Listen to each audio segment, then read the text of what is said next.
வணக்கங்களோடு ஆயுத எழுத்து நிகழ்ச்சிக்கு வரவேற்கின்றோம். தமிழ்நாட்டில் சேவை பெறும் உரிமை சட்டத்தை அமல்படுத்த தேவையில்லை என தமிழக சர்க்கார் ஒரு நிலைப்பாடு எடுக்கிறது. சேவை பெறும் உரிமை சட்டம், கல்வி எப்படி உரிமையோ, தகவல் பெறுவது எப்படி உரிமையோ, அதே போல அரசின் சேவையை பெறுவது சலுகை அல்ல, உரிமை என்பதை உள்ளடக்கிய சட்டம் தான் சேவை உரிமை சட்டம். இதுதான் அதனது அடிப்படையான ஒரு விஷயம். இது தேசிய அளவிலும் சரி, மற்ற பல மாநிலங்களும் சரி நிலுவையில் இருக்கிறது, அமல்படுத்தப்பட்டிருக்கிறது.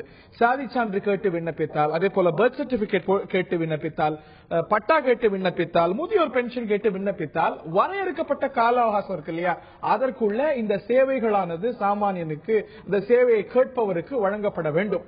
ஒருவேளை அதை தாண்டி அது மறுக்கப்பட்டால், தாமதப்படுத்தப்பட்டால், காரணம் இல்லாமல் மறுக்கப்பட்டாலோ தாமதப்படுத்தப்பட்டாலோ ஒரு அப்பீலேட் அத்தாரிட்டிக்கு போலாம், அதற்கு ஃபைன் விதிக்கப்படும். எந்த அதிகாரி இதை காரணமின்றி தாமதப்படுத்துகிறாரோ, இல்லைன்னா இதை டிலே செய்கிறாரோ, இல்ல நிறுத்துகிறாரோ, அவர் மீது ஃபைன் விதிக்கப்படும், நடவடிக்கை எடுக்கப்படும். அதே போல பாதிக்கப்பட்டவருக்கு நஷ்ட ஈடு வழங்கப்படும்.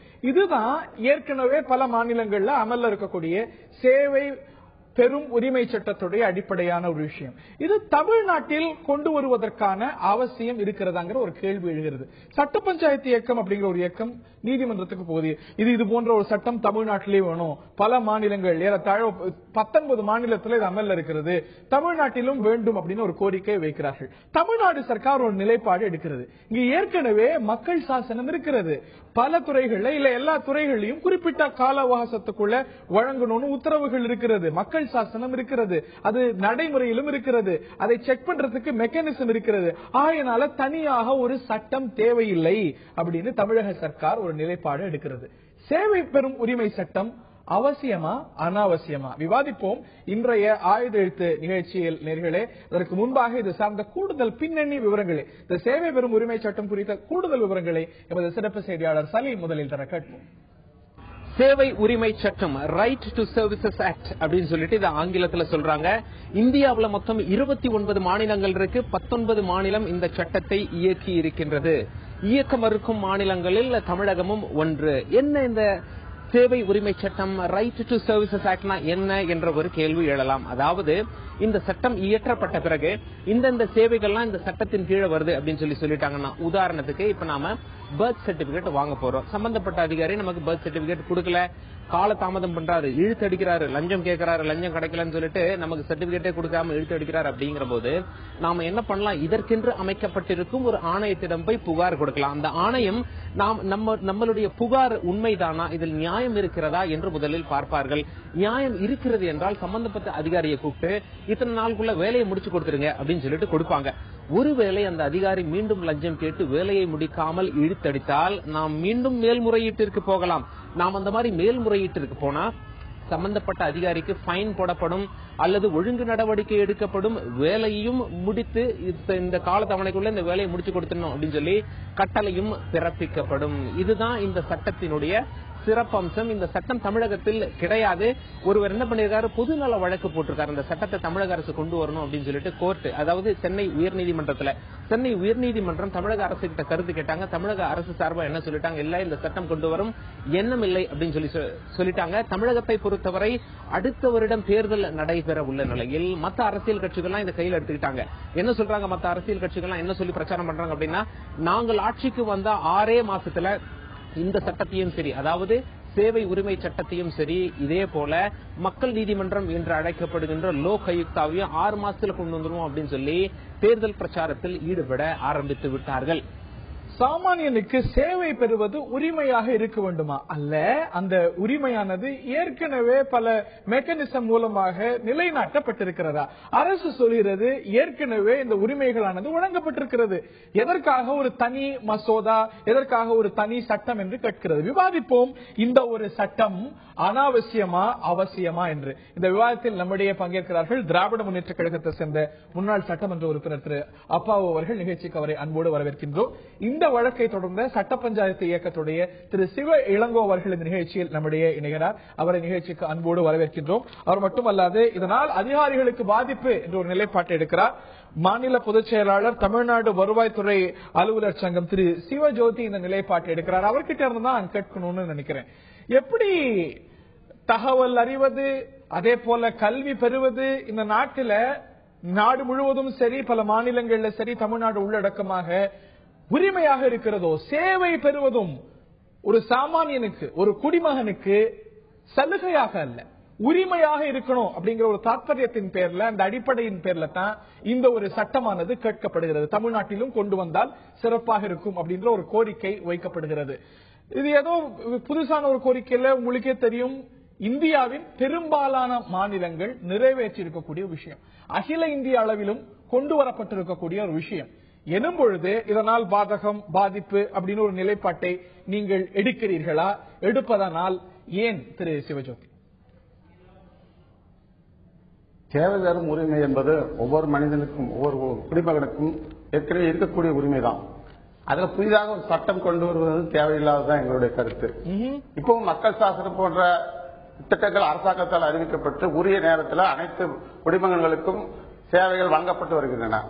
ஆனால் இதில் என்ன பிரச்சனை என்று சொன்னால், இருக்கக்கூடிய சட்டங்களே போதுமானதாக இருக்கும்போது புதிதாக ஒரு சட்டம் கொண்டு வருவது என்பது அரசூழியர்களை மிரட்டுவதற்கும், அரசூழியர்களை மேலும் வேலை செய்வதில் பிரச்சனைகளை உருவாக்குவதற்குமாக தான் இருக்கு. சேவை பெறுவது அப்படிங்கிறது ஒரு சாமானியனுக்கு, ஒரு குடிமகனுக்கு சலுகை அல்ல, உரிமை அப்படிங்கிற அந்த அடிப்படை விஷயத்தை ஏத்துக்கிறீங்க. அப்படிதானே? ஆனால் அது ஏற்கனவே இருக்குன்னு சொன்னீங்க. இன்னைக்கு மக்கள் சாசனம் இருக்கிறது, அரசாங்கம் ஏற்கனவே எந்தெந்த காலகட்டத்துக்குள்ள என்னென்ன சான்றிதழ் வாங்கலாம், என்னென்ன உரிமையை பெறலாம் அப்படின்னு சொல்லி இருக்குங்கிறீங்க. ஜாதி சான்றிதழ்னா 7 நாள்ல பெறலாம், திருமண உதவி திட்டம்னா 15 நாள்ல பரிசீலனை செய்யப்படணும், முதியோர் ஓய்வு திட்டம்னா மாற்றுத்திறனாளிகளுக்கான ஊக்கத்தொகைன்னா 30 நாள்ல நடவடிக்கை எடுக்கணும் அப்படின்னு எல்லாத்துக்குமான கால அவகாசமும் வரையறை செய்யப்பட்டிருக்கிறது. ஆனால் அந்த வரையறைக்குள் எல்லா சாமானிய மனிதர்களாலையும் அந்த உரிமையை, நீங்கள் எது உரிமை என்று சொல்கிறீர்களோ அந்த உரிமையை பெற முடிகிறதா? இன்னைக்கும் கூட இந்த கால எல்லையை தாண்டி, பல வருடங்கள் தாண்டி அந்த கோரிக்கைகளாக, உரிமைகளாக அல்லாமல் இருப்பதை நீங்கள் ஏற்கிறீர்களா, மறுக்கிறீர்களா? அதாவது எங்களுடைய கருத்து என்னன்னு சொன்னா, இருக்கக்கூடிய அலுவலர்களை வைத்து நாங்கள் போதுமான அளவுக்கு மக்களுக்கு, குடிமக்களுக்கு உரிய சான்றுகளை உரிய நேரத்தில் வழங்கி வருகிறோம். ஒரு சில விஷயங்களில் தாமதம் ஏற்படுவதற்கான வாய்ப்புகள் இருக்கின்றன. அதுக்கு காரணம் என்னன்னா, அலுவலகத்தில் போதுமான பணியாளர்கள் இல்லை என்பதும், அதே போல இருக்கக்கூடிய இன்ஃப்ராஸ்ட்ரக்சர் போதுமானதாக இல்லை என்கிற சூழ்நிலையிலும் சில தாமதங்கள் ஏற்படுவது தவிர்க்க முடியாததாகிறது. அலுவலகத்தில் போதுமான பணியாளர்கள், உங்களுடைய கன்ஸ்டன்ஸ் புரிஞ்சுக்க முடியாது. வேலை பளு ஏற்கனவே எங்களுக்கு பர்டன் இருக்குங்கிறீங்க, வேகன்சி இருக்குன்றீங்க, அதையெல்லாம் செய்ய வேண்டியது அரசாங்கத்துடைய கடமை. அதை ஒரு காரணமா காட்டி, அது ஒரு சாக்காக வைத்துக் கொண்டு ஒரு சாமானியனுடைய, ஒரு குடிமகனுடைய உரிமையை வேண்டாம் அப்படிங்கிறது, அதற்கு இது ஒரு காரணமா இருக்க முடியுமா திரு சிவஜோதி? இல்ல, சட்டங்களை எளிமைப்படுத்தணும். என்ன ஒரு குறிப்பா சொல்லணும்னா, இன்றைக்கு குரூப் 4 எக்ஸாமினேஷனுக்கு பல லட்சக்கணக்கான பேர் விண்ணப்பிக்கிறாங்க. அப்படி விண்ணப்பிக்கும் போது அனைவருக்கும் எல்லா சான்றுகளும், நேட்டிவிட்டி சர்டிபிகேட், அதே போல வருமான சர்டிபிகேட், ஜாதி சான்றுகள் வழங்கப்படுகின்றன. ஆனால் தேர்வுகள் 3000 பேர் தான் தேர்வு செய்யறாங்க, 4000 பேர் தான் தேர்வு செய்யறாங்க. அப்படி செய்யும் போது அந்த 4000 பேருக்கு மட்டும் சர்டிபிகேட், அந்த தேர்வு பெற்ற பிறகு சர்டிபிகேட் கொடுத்தா வேலைப்பளு குறையும், அவருக்கு உரிய நேரத்தில் போவதற்கான வாய்ப்புகள் இது கொடுக்க முடியும். ஆனா பல லட்சக்கணக்கான 17 லட்சம் பேர் அப்ளை பண்றாங்க. அத்தனை பேருக்கும் உரிய நேரத்தில் சான்றிதழ் கொடுப்பது என்பது இருக்கக்கூடிய சூழ்நிலை முடியாத ஒரு இருக்கு. அதை எளிமைப்படுத்த, இன்னும் நிறைய விஷயங்களை எளிமைப்படுத்தும் போது உரிய நேரத்தில் நிச்சயமா கன்ஸ்டன்ஸ் இருக்கிறது. அது எந்த அளவுக்கு நிவர்த்தி செய்யப்படணுமோ அதே போல ஒரு சாதாரண மனிதனுடைய, இந்த நாட்டுடைய ஜனநாயகத்துடைய ராஜாவாக இருக்கக்கூடிய சாமானியனுடைய உரிமையும் நிலைநாட்டப்படும். நீங்க உரிமையை நீங்களே ஏத்துக்கிறீங்க, சட்டம் இல்லாமல் எதுவும் யாரையும் கட்டுப்படுத்தாது அப்படிங்கிறது ஒரு யதார்த்தம். எல்லா விஷயத்தையும் பார்த்துட்டு இருக்கோம். அதிகாரிகள் பழி வாங்கப்படுறதுக்கான ஒரு வாய்ப்பு இருக்கிறது அப்படிங்கிற ஒரு நிலை எடுக்கிறீங்க. நிச்சயமாக அது விரிவாக விவாதிக்கப்பட வேண்டிய ஒரு விஷயம். நிச்சயமா அதற்கு போவோம். அதற்கு முன்பாக நான் திரு சிவ இளங்கோ அவர்கள்ட்ட கேட்கிறேன். திரு சிவ இளங்கோ தான் இந்த ஒரு வழக்கை தொடுத்தவர். இந்த ஒரு சட்டமானது மற்ற மாநிலங்கள் இருப்பது போல, மற்ற 19 மாநிலங்கள் இருப்பது போல தமிழ்நாட்டிலும் வேண்டும் அப்படிங்கிற ஒரு கோரிக்கையை வைத்த பொறுத்தவர் அரசாங்கம் இது எங்களுடைய பாலிசி டிசிஷன், இந்த ஒரு பாலிசி டிசிஷன் எடுக்கிறதுக்கு எங்களுக்கு தான் உரிமை இருக்குது. நிச்சயமா அந்த ஒரு வாதத்தை ஏற்றுக்கொள்ளணும். அதை தாண்டி அரசாங்கம் கொடுக்கக்கூடிய ஒரு விளக்கம் அப்படிங்கிறது ஏற்கனவே மக்கள் சாசனம் இருக்கு. இங்க ஏதோ ஒரு மெக்கானிசமே இல்லாமல் இல்ல, ஒரு மக்கள் சாசனம் இருக்கிறது. எந்தெந்த சேவை எந்தெந்த காலத்துக்குள்ள வழங்கணும் அப்படின்னு ஒரு விதி இருக்கிறது, வழிமுறை இருக்கிறது. ஆக அதன்படி நாங்கள் நடவடிக்கை எடுத்துட்டு இருக்கோம். இதற்கு எதுக்கு தனி சட்டம் அப்படின்னு ஒரு கேள்வி. நீங்களே அறிமுகத்துல சொன்னீங்க கால அவகாசம் இருக்குது, ஒவ்வொருக்கும் 30 நாள் இருக்குது, 15 நாள் இருக்கு, 7 நாள் இருக்குது அப்படின்ட்டு. அதுல 7 நாள்ல 15 நாள்ல கொடுக்கலனா ஒண்ணும் இல்ல. இன்னைக்கு தமிழகத்துல எந்த சேவையும் மக்கள் சாசனப்படி குறித்த காலத்தில் வாங்க முடிகிறதா? முடியவில்லை. அதுக்கு மேல நீங்க கம்ப்ளைண்ட் பண்றதுக்கு மெக்கானிசம் ஏற்கனவே இருக்கே இல்ல. நம்ம ஒரு மக்கள் சாசனம் ஒரு சட்டம் கொண்டாந்து இருக்கீங்க, ஒரு சாசனம் இருக்குது. அந்த சாசனத்தைப்படி அரசு ஊழியர்கள் செயல்படவில்லை என்றால் என்ன? செயல்படலன்னா கம்ப்ளைண்ட் செய்யலாம். இப்ப பாத்தீங்கன்னா அரசாங்கமே புள்ளிவரம் கொடுக்குது. 2010 இருந்து 14-15 வரைக்கும் 41,93,653 கோரிக்கைகள் எங்களுக்கு வழங்கப்படலங்கிற ஒரு கோரிக்கை ஏற்கப்பட்டு நடவடிக்கை எடுக்கப்பட்டிருக்கு. நடவடிக்கை இதெல்லாம் எல்லாமே குறித்த காலத்தில் கொடுக்கப்படவில்லை. மொத்தத்தில் இவங்களுக்கு அரசுக்கு வந்த விண்ணப்பத்தை, எத்தனை விண்ணப்பத்திற்கு இவங்க நடவடிக்கை எடுத்தார்களோ அந்த எண்ணிக்கையை சொல்லியிருக்கார்கள். இந்த எண்ணிக்கை எல்லாம் எவ்வளவு கால அவகாசத்தில் கொடுக்கப்பட்டது என்று இவங்களால் சொல்ல முடியுமா? அப்ப இவர் அவர் சொல்றதே அபத்தமா இருக்கு. சிவஜோதி என்ன சொல்றாருனாக்கா, அரசு ஊழியர்களை மிரட்டுவதற்காக ஒரு சட்டம் கொண்டு வரப்படுமா? இன்னைக்கு 19 மாநிலங்கள் இருக்கு. அந்த 19 மாநிலங்களில் அரசு ஊழியர்கள் மிரட்டுவதற்காக அந்த சட்டங்கள் கொண்டு வரப்பட்டதா? பக்கத்தில் உள்ள அருகில் உள்ள கேரளா முதலமைச்சர் உம்மன் சாண்டி சொல்றார், இது மக்களுடைய மேகன கர்த்தா அப்படிங்கிறார். மக்களுக்கான உரிமை இது கொடுக்குற. இனிமேல் மக்கள் அரசாங்கத்திற்கு கருணையை எதிர்பார்க்க வேண்டாம் அப்படின்னு அவர் சொல்லிக் கொடுக்கிறார். அப்போ இவங்க ஏன் இவங்க மக்கள் சாசனப்படி வேலை செய்யுங்கள், வேலை செய்யலனாக்கா ஒரு நாளைக்கு 500 ரூபாய் அபராதம் விதித்து சம்பந்தப்பட்ட மனுதாரருக்கு போகுது. தகவல் தரும் உரிமை சட்டம் அந்த அபராதம் விதித்து அரசு கஜனாவுக்கு போகுது. இது மனுதாரருக்கு வருகிறது. அப்ப நீங்க கொடுக்கப்பட்ட கால அவகாசத்தில் நீங்கள் உங்கள் பணியை ஏன் செய்வதில்லை? திரு மஃபா பாண்டியராஜன் அவர்கள் இணைகிறார், அதிமுக ஆதரவு சட்டமன்ற உறுப்பினர். நான் அவர்கள்ட்ட கேட்க இருக்கின்றேன், பல விஷயங்கள்ல நாம் மார்தட்டி பெருமைப்பட்டுக் கொள்கின்றோம். பாருங்கள், மற்ற மாநிலங்களை விட தமிழ்நாடு முன்னோடி, அகில இந்திய சராசரியை பாருங்கள், தமிழ்நாட்டுடைய நிலை எவ்வளவு சிறப்பாக இருக்கிறது. 19 மாநிலங்கள், பஞ்சாப், உத்தரகாண்ட், மத்திய பிரதேசம், பீகார், டெல்லி, ஜார்க்கண்ட், ஹிமாச்சல பிரதேசம், ராஜஸ்தான், உத்தரப்பிரதேசம், கேரளா, கர்நாடகா, சத்தீஸ்கர், ஒடிசா, ஜம்மு காஷ்மீர், குஜராத், வெஸ்ட் பெங்கால், கோவா, ஹரியானா, இவ்வளவு மாநிலங்கள் சேவையை உரிமை என நிலைநாட்டி சட்டம் கொண்டு வந்தாச்சு. கொண்டு வராத சில மாநிலங்கள், சின்ன சின்ன மாநிலம், மிசோரம் மாதிரி சின்ன சின்ன மாநிலம், அந்த பட்டியல்ல நாம இருக்கின்றோம். குறிப்பிட்ட காலத்துக்குள்ள ஜாதி சான்று, டெத் சர்டிபிகேட், பட்டா இது பெறுவது ஏன் ஒரு சாமானியனுக்கு, ஒரு குடிமகனுக்கு உரிமையாக இருக்கக்கூடாது? இதற்கு ஏன் ஒரு தனி சட்டம் தேவையில்லைன்னு நினைக்கிறீங்க? முதல்ல சொல்ல விரும்புறது, இந்த சேவை பெறும் உரிமை சட்டத்தின் குறிக்கோள் என்னவோ அந்த குறிக்கோளை தமிழகத்தில் நிறைவேற்றுவதற்கு பல முன்னுதாரணமான முயற்சிகள் எடுக்கப்பட்டிருக்கிறது. மக்கள் பிரகடனம் அப்படின்னு சொன்னா என்ன? மக்கள் பிரகடனத்தில் சிட்டிசன் சார்ட்டரை முதல்ல இந்தியாவில் கொண்டு வந்து தமிழகம் தான். 15 வருடங்களுக்கு முன்னாலே இல்ல, அதற்கு முன்னாலே நடந்தது. இது வரலாறு. சிட்டிசன் சார்ட்டர் நீங்க நெட்ல போய் பாத்தீங்கன்னா முதல்ல 15 வருடங்களுக்கு முன்னாலே அதை ஆரம்பிச்சிருக்கிறாங்க. இரண்டாவது, 1000க்கும் மேற்பட்ட மக்கள் சேவை மையங்கள், காமன் சர்வீஸ் சென்டர் உருவாக்கிய முதல் மாநிலம் தமிழகம். இன்னைக்கு இ கவர்னன்ஸ்ல எல்லாருமே நமக்கு பின்னாலதான். இரண்டாவது விஷயம். மூன்றாவது, இப்ப அம்மா திட்டம் போன்ற ஒரு திட்டத்துல அரசு அதிகாரிகள் ஒவ்வொரு வாரமும் ஒரு நாள் ஒரு கிராமத்துக்கு போய், பஞ்சாயத்துக்கு போய் அங்க இருக்கிற 40 வகையான சர்டிபிகேட்ஸ் அளித்துக் கொண்டிருக்கும் ஒரே மாநிலம் தமிழகம். இன்னைக்கு அம்மா திட்டம்ன்றது சாதாரண திட்டம் கிடையாது. இன்னைக்கு எல்லாரும் ஸ்டடி பண்ணிட்டு போறாங்க. ஒரு அரசாங்கம் எப்படி மக்கள்கிட்ட நேர்ல போய் இந்த சர்டிபிகேட் கொடுக்கறது அப்படின்றது, அது பட்டா டிரான்ஸ்பரா இருந்தாலும் சரிதான், இல்ல பர்த் சர்டிபிகேட்டா இருந்தாலும் சரிதான், டெத் சர்டிபிகேட்டா இருந்தாலும் சரிதான், உங்க சான்றிதழ்கள் அனைத்துமே இப்ப அதுல வந்துருச்சு. அதையும் நீங்க மக்கள் சேவை மையத்தோட இணைச்சு பாத்தீங்கன்னா, ஒரு மக்கள் பிரகடனத்தோட இணைச்சு பாத்தீங்கன்னா, இந்த சேவை உரிமை சட்டத்தின் மூலமாக முதல்ல போட்ட மத்திய பிரதேசமும், அடுத்து போட்ட பீகாரும், அதுக்கு அடுத்து போட்ட 17 மாநிலங்களும் என்னத்தை போர்ஸ் பண்ணி அச்சீவ் பண்ண முயற்சி பண்றாங்களோ அதை இயற்கையா அச்சீவ் பண்ண முயற்சி பண்ணிட்டு இருக்கிறது தமிழக அரசாங்கம். ஒரு யதார்த்தமான ஒரு விஷயம், சட்டம் இல்லாம யாரையும் கட்டுப்படுத்த முடியாது. ஏதோ ஒரு யதார்த்தமான ஒரு விஷயம். நீங்க சொல்ற திட்டங்கள்லாம் நினைச்சு நம்ம பெருமைப்படுறோம். ஆனா உங்களால மறுக்க முடியுமா? இன்னைக்கு இந்த அலுவலகங்களுக்கு எல்லாம் போய், அரசு அலுவலகங்களுக்கு எல்லாம் போய் மக்கள் சாசனம்னு சொல்றீங்க, இருக்கு, நிச்சயமா இருக்கு. இவ்வளவு காலத்துக்குள்ள 7 நாளுக்குள்ள இந்த சான்று வரணும்னு. இந்த காலத்தை தாண்டி பல மடங்கு காத்திருப்புல இன்னைக்கும் பல பேர் காத்துட்டு இருக்காங்க. இந்த ஒரு சேவை கிடைக்காம இருக்கிறாங்க அப்படின்னா அது இன்னைக்கு யதார்த்தமா இருக்குன்னா மறுக்க முடியுமா? நீங்க சொல்றது போல சிறப்பா இருக்கலாம்.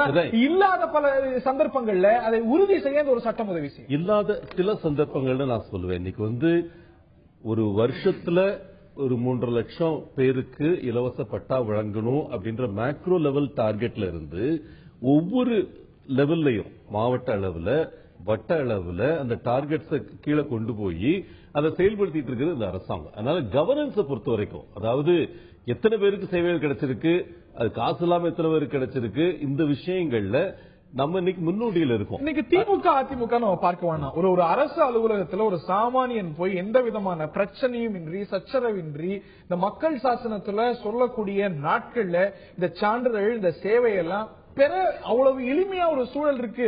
எல்லாம் அவ்வளவு ரோசியா இருக்கு நீங்க சொல்ல வரீங்க. இல்ல, இன்னும் எளிமைப்படுத்தலாம்னு நான் நினைக்கிறேன். ஆனா இதுல ஒரு சட்டம், சேவை உரிமை சட்டம் என்பது மட்டுமே மாற்றம் செய்வதில்லை. இன்னைக்கு டிஎஃப்ஐடின்னு ஒரு நிறுவனம், இதான் முதல்ல இதை ஃபண்ட் பண்ண நிறுவனம். இது சும்மாவும் நடந்துடல. இப்ப பீகார்ல எடுத்துக்கிட்டீங்கன்னா குறைந்தது 150 கோடி டிஎஃப்ஐடி என்ற பிரிட்டிஷ் நிறுவனம் சப்போர்ட் பண்ணி தான் இந்த சட்டத்தை நிறைவேற்றி இருக்கிறாங்க. மொத்தம் ஒரு பிளாக் லெவல்ல 5 எக்ஸ்ட்ரா எம்ப்ளாயிஸ் போட்டு இந்த சட்டத்தை நிறைவேற்றி இருக்கிறாங்க பீகார்ல. நீங்க சொல்றது போலவே இந்த சட்டம் எல்லாமே செய்ய முடியும் அப்படின்னா ஏன் மத்திய சர்க்கார் அப்படி நிலைப்பாடு எடுக்குது? பெரும்பான்மையான மாநிலங்கள், 1 அல்ல 2 அல்ல, நம்மள போலவே பல விஷயங்கள்ல முன்னோடியா இருக்கக்கூடிய பல மாநிலங்கள் நிறைவேற்றிருக்கு. தேவையில்லாம சும்மா நிறைவேற்றிட்டாங்களா சேவை? கண்டிப்பா ஆனா அதற்கு ஒரு விலை கொடுத்திருக்கிறார்கள். இந்த ஒவ்வொரு மாநிலமும் இதை செயல்படுத்தும் பொழுது வந்த பிரச்சனைகளை டிஎஃப்ஐடி என்ற நிறுவனம் அதை ஆராய்ச்சி செய்து அதை பப்ளிஷ் பண்ணியிருக்காங்க. எந்த டிஎஃப்ஐடி இந்த சட்டம் நிறைவேறுவதற்காக மாநிலத்துக்கு 150 கோடி கையில காசு கொடுத்து அதை நிறைவேற்ற வைத்தார்களோ அவர்களே அதை ஆராய்ச்சி செய்து என்ன சொல்லியிருக்காங்கன்னா, 4 விஷயங்கள் இந்த சட்டம் போடுவதற்கு முன்னால் செய்யப்பட வேண்டிய விஷயங்கள் சொல்லியிருக்காங்க. அது சிஸ்டமிக் சிம்பிளிபிகேஷனா இருந்தாலும் சரி, ஒரு கவர்மெண்ட் ஆபீஸ்ல என்ன ப்ராசஸ் இருக்கணும் அதை சிம்பிளிஃபை பண்ணுங்க முதல்ல.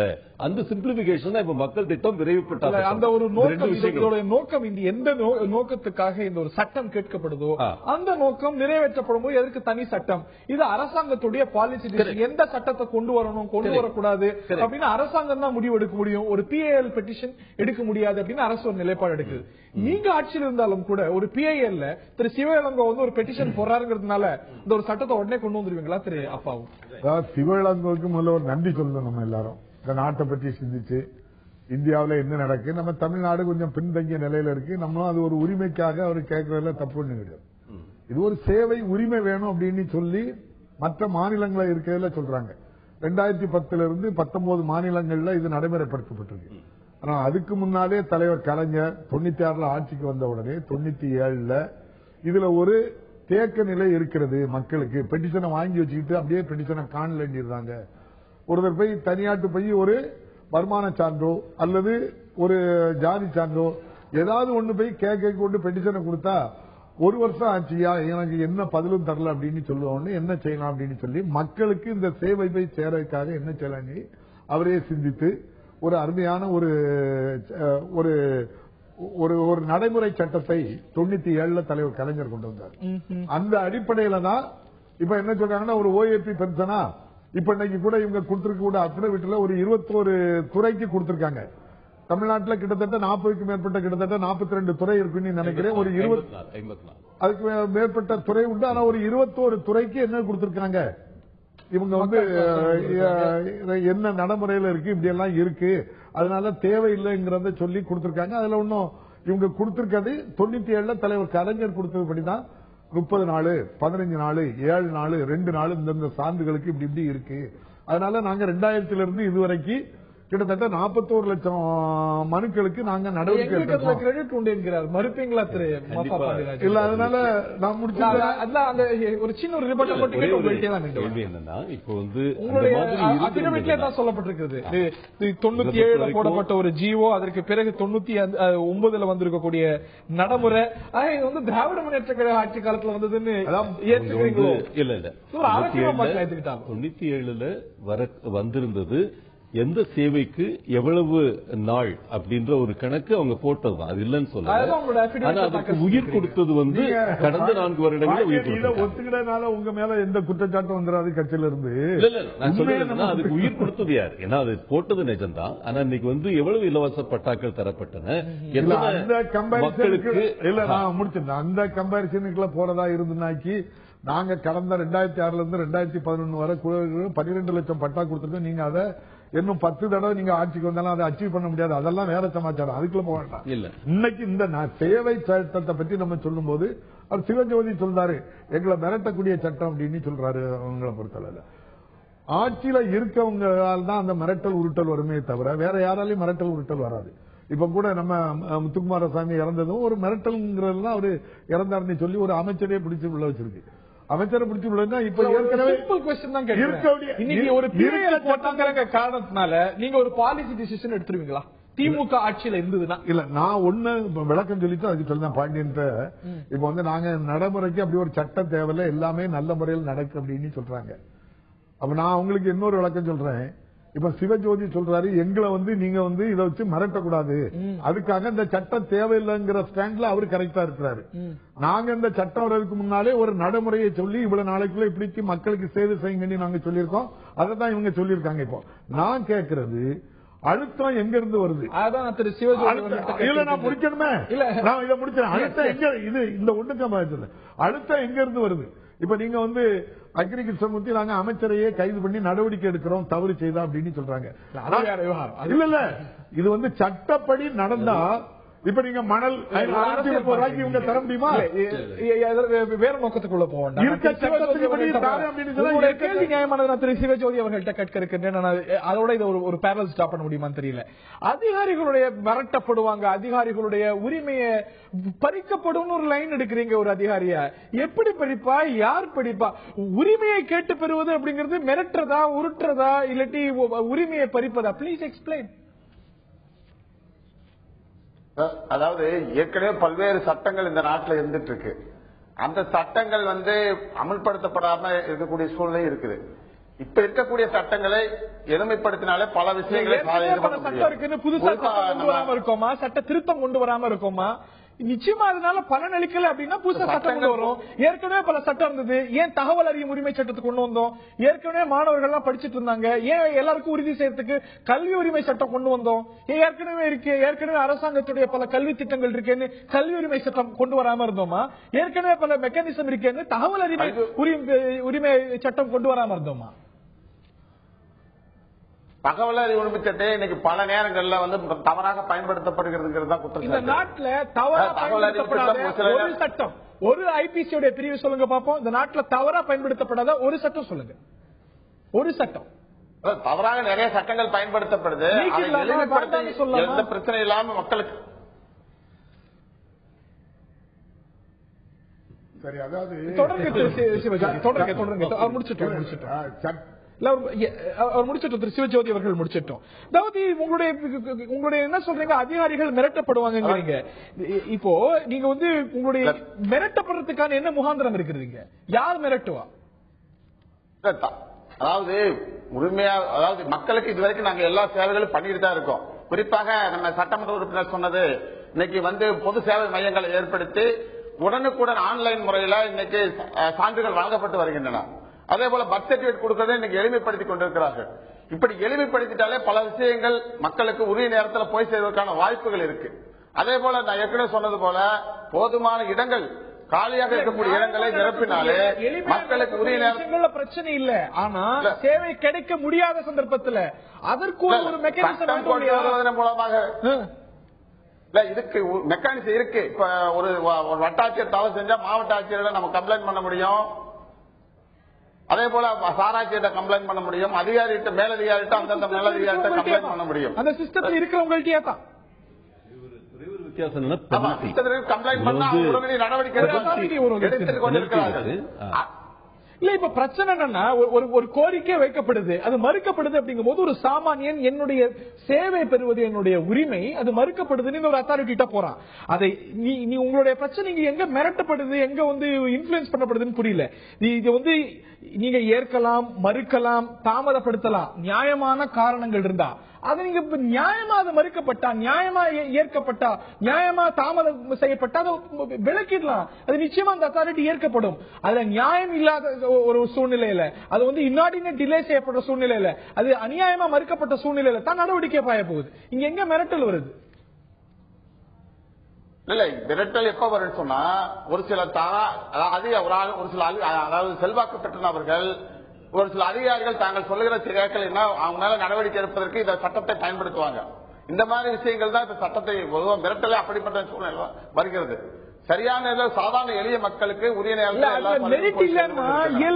அத்தாரிட்டி அந்த ஒரு தன்னாட்சியான அமைப்பை டிஸ்மிஸ் பண்ண போகுது. அவங்க உங்களை மிரட்டல் நோக்கத்தோடு நீங்க நியாயமா ஒரு நடவடிக்கை எடுக்கிறீங்க, இல்ல நியாயமா அதுக்கு ஒரு சில கால அவகாசம் பிடிக்குது அப்படின்னா அந்த சமயத்துல மிரட்டுற நோக்கத்தோடயே இது அவங்க அந்த அத்தாரிட்டிக்கு போறாங்கன்னு வச்சுக்கோங்களேன். அந்த நோக்கம் நிரூபிக்கப்பட்டா அது உங்க மேல நடவடிக்கை வராது.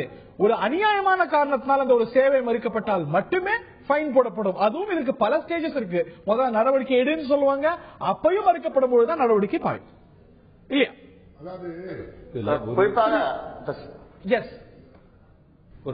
சான்றுகள் வழங்கப்படுகிறது. சான்றுகள் வழங்கும் போது உரிய ஆவணங்கள், சப்போர்ட்டிவ் டாக்குமெண்ட்ஸ் எல்லாம் கொடுத்தாங்கன்னா உடனடியே சான்று நான் கொடுத்துருவோம். ஆனா அதே நேரத்தில் சரியான ஆவணங்கள் சமர்ப்பிக்காத போது காலதாமதம் ஏற்படுவதற்கான வாய்ப்புகள் இருக்கின்றன. அப்படி வரும்போது ஒவ்வொருடைய பார்வையும் வேற மாதிரி இருக்கும். இப்போ ஒரு அதிகாரிகள்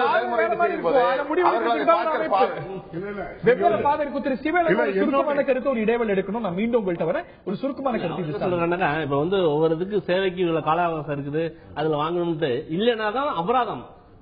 ஏன் பயப்படுறீங்க? அபராதம் ஒரு அரசு ஊழியர் ₹1 அபராதம் பெற்றால் அவர்களுடைய ஊதிய உயர்வு, பதவி உயர்வு, பென்ஷன் இது எல்லாத்திலும் பாதிக்கப்படும். அப்ப வந்து மிரட்டப்படுகிறவங்க யாரு மிரட்டுறாங்க அதை நீங்க சொல்லுங்க. உங்க தங்கம் இருக்குது, உங்க அரசு ஊழியர் தங்கம் இருக்குது. அப்ப அந்த தங்கத்தின் மூலமா நீங்க மற்ற சம்பள உயர்வுக்கெல்லாம் போராடுறீங்கல்ல. அப்ப வந்து 70% மாநிலங்களில் இன்னைக்கு இந்த சட்டம் நடைமுறையில் இருக்கும் பொழுது ஏன் கசக்கிறது உங்களுக்கு? இப்ப வந்து சில இடத்துல வந்து தவறு செய்வாங்க. அப்ப வந்து வீட்டுல மூட்டைப்பூச்சி இருந்தா மூட்டைப்பூச்சியை தான் நசுக்கணும், வீட்டை கொளுத்தக்கூடாது. அப்படிங்க இந்த சட்டத்துல வந்து எங்கெங்க முரண்பாடு இருக்குதோ அந்த முரண்பாடை சொல்லுங்க, சீர்திருத்திக்கலாம். அந்த சட்டத்தை வேண்டாம் சொல்றது என்ன அர்த்தம்? இந்த சட்டம் என்னெல்லாம் கொண்டு வரணும்னு நினைக்கிறதோ அதை செயல்படுத்துறதுக்கு ஒரு மெக்கானிசம் இருக்கும்போது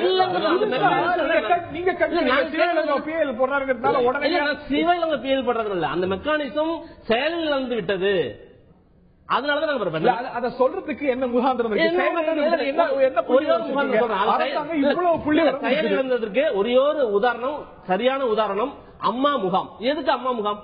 ஒழுங்கா அந்த சிஸ்டம் ஒழுங்கா அங்க அரசு அலுவலகத்திலே செயல்பட்டு இருந்தாக்கா எதுக்கு உங்களுக்கு வந்து ஆனதுனால அதை சரி செய்வதற்காக நீங்கள் வீடு தேடி போய் கொடுப்பதாக சரி செய்யணுங்கிறது நோக்கமா நீங்க விரும்புற மாதிரி சரி இல்ல? நீங்க இங்கே இல்ல, நீங்க என்னன்னா அவர் வந்து என்னங்க உங்க எதுவுமே நீங்க கேட்கல, எங்க வீட்டுக்கு தேடிலாம் நீங்க கொடுக்க வேண்டிய நாங்க ஒரு பட்டாவுக்காக அப்ளை பண்றோம், சிம்பிள் பட்டாவுக்கு 15 நாள்ல கொடுக்கணும். அப்படி கொடுக்கல அப்படின்னாக்கா மறுக்கிறதான காரணத்தை எழுதுமா சொல்ல வேண்டியது. அவர் சொல்றாரு ஆவணங்களை இணைக்க சட்டம் சொல்லுது, அரசாணை 114 நீங்க தெளிவா சொல்லிட்டு இருக்குது. நீங்க அப்ப கொடுக்க வேண்டியதான, நீங்க இணைத்த விண்ணப்பத்தில் இந்த ஆவணங்கள் இணைக்கப்படவில்லை, அதனால் உங்களுக்கு இந்த மனு நிராகரிக்கப்படுகிறது, திருப்பணிக்கப்படுகிறது சொல்ல வேண்டியது. திராவிட முன்னேற்ற கழகத்தின் திரு அப்பா அவர்கள்ட்ட கேட்க இருக்கின்றேன்.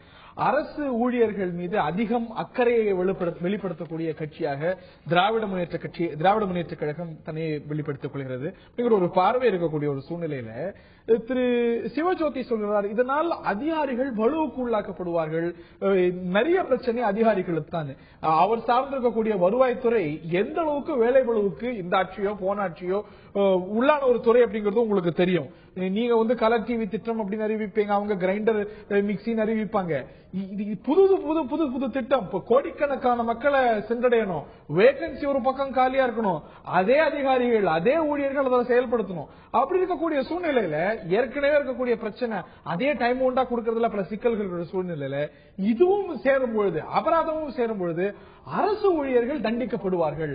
அதீதமான தண்டனை அரசு அவங்களுடைய முறையில பாதிக்கக்கூடிய ஒரு விஷயம் அப்படின்னா இருப்பீங்களா? அதாவது அவங்களுக்கு ஏன் அந்த பயம் வருது அப்படின்னு சொன்னா, இப்ப இருக்கக்கூடிய சூழ்நிலையில அவங்களுக்கு அந்த பயம் வருது. எது எடுத்தாலும் அரசினுடைய தலையீடுகள் அதுல இருந்து அந்த அழுத்தம் கொடுக்கறதுனால இப்படிப்பட்ட சட்டங்கள்லாம் வந்துட்டுனாக்கி நம்மளால அங்க இருக்க முடியாது, பணியாற்ற முடியாது. நீங்க சொல்றீங்க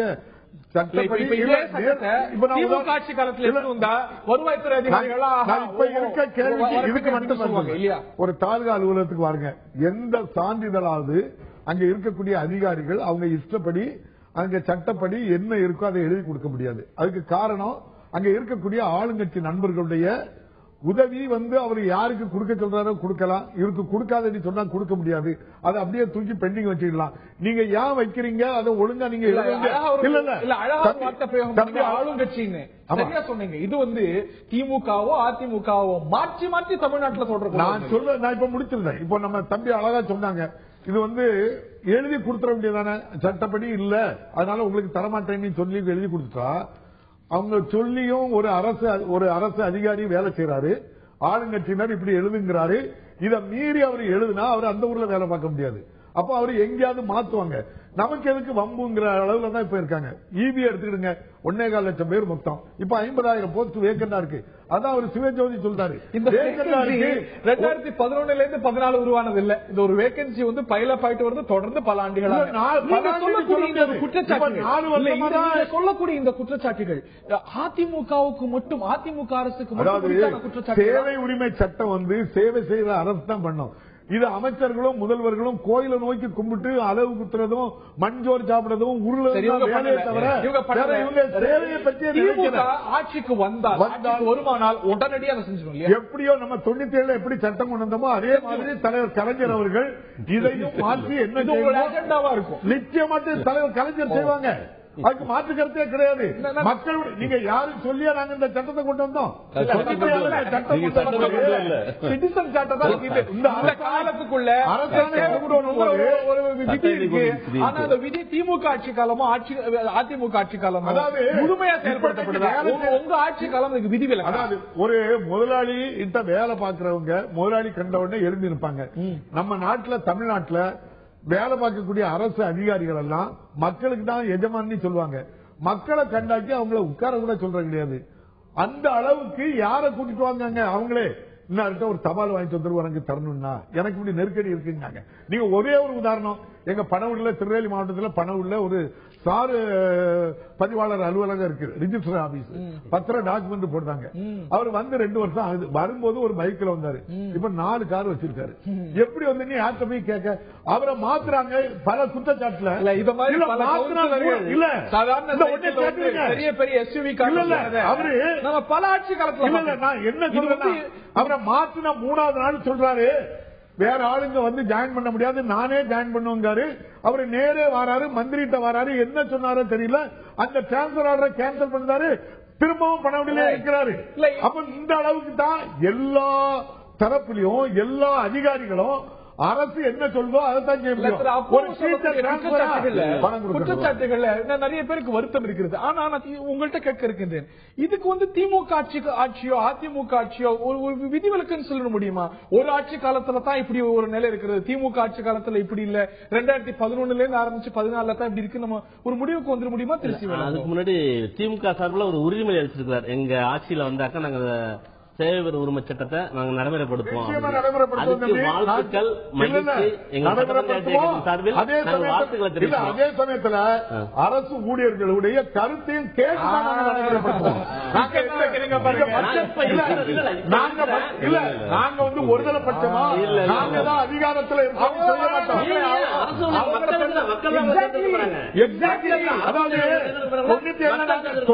நாங்க சட்டம் கொண்டு வந்திருக்கோம். இன்னைக்கு உயர்நீதிமன்றத்தில் நாங்க இவ்வளவு வழக்குகளை இவ்வளவு மனுக்களுக்கு பதில் சொல்லியிருக்கேன்.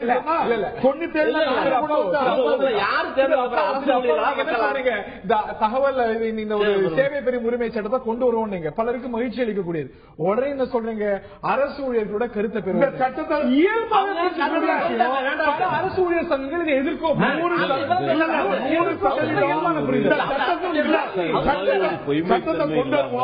அது மக்களும் பயன்படக்கூடியதா இருக்கணும். முதல்ல அரசு ஊழியர்களுக்கும் எந்த பாதிப்பு இல்லாத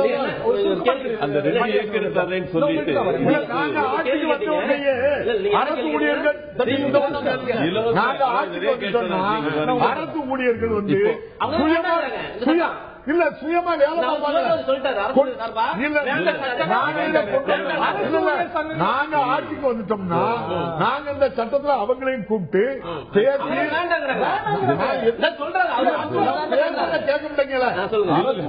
அழைத்து இதை வேண்டாம்னு சொல்றதுக்கு உங்களுக்கு என்ன காரணம் கேட்டு அதையும் இதையும் சேர்த்து மக்களின் பிரதிநிதிகளை கேட்டு தெளிவான ஒரு சட்டமா இந்தியாவிலேயே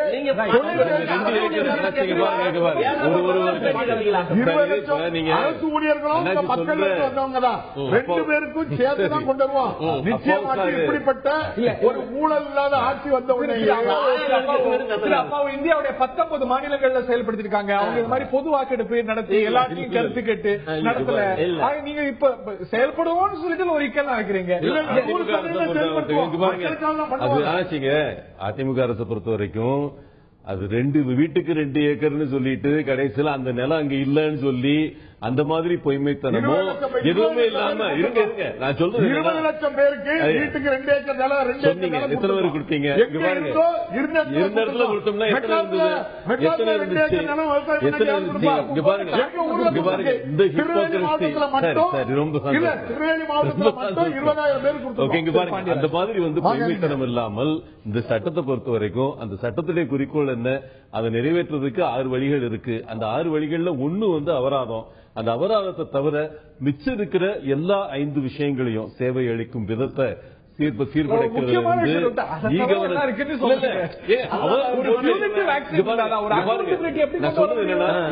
ஒரு சமுதாயத்துல அரசு ஊழியர்கள் இன்னைக்கு வந்து அவங்க வேலை செய்ய வைக்கிறதுக்கு அபராதம் போட்டுதான் வேலை செய்ய வைக்கணும்னு கருத்து கிடையாது.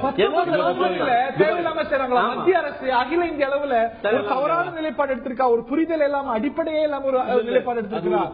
தேவை என்பதுக்கு காரணங்கள் பல காரணங்கள் இருக்கும். தமிழகத்தை பொறுத்த வரைக்கும் இங்க பாருங்க தமிழக அரசு துறையை பொறுத்த வரைக்கும் சேவை அளிக்கும் விதம் அந்த ப்ராசஸ் வந்து சரி பண்றதுக்கு முயற்சிகள் எடுக்கப்பட்டிருக்கின்றன.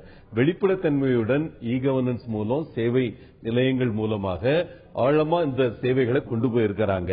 இன்சென்டிவ் ஸ்ட்ரக்சர்ஸ் அவங்களுக்கு வந்து எவ்வளவு வேகமா இப்ப நீங்க அதிக பழுவு சொன்னீங்க, விரைவுபட்ட இருங்க இங்க பாருங்க தேவையில்லாம மிருகங்களை வச்சா வேலை பண்ணிட்டு இருக்கோம். அரசு மாநிலத்தில் இருக்குது தேவையில்லாம இருக்கா? ஆமா அது தேவையில்லாம இருக்குன்னு இன்னைக்கு அறிக்கைகள்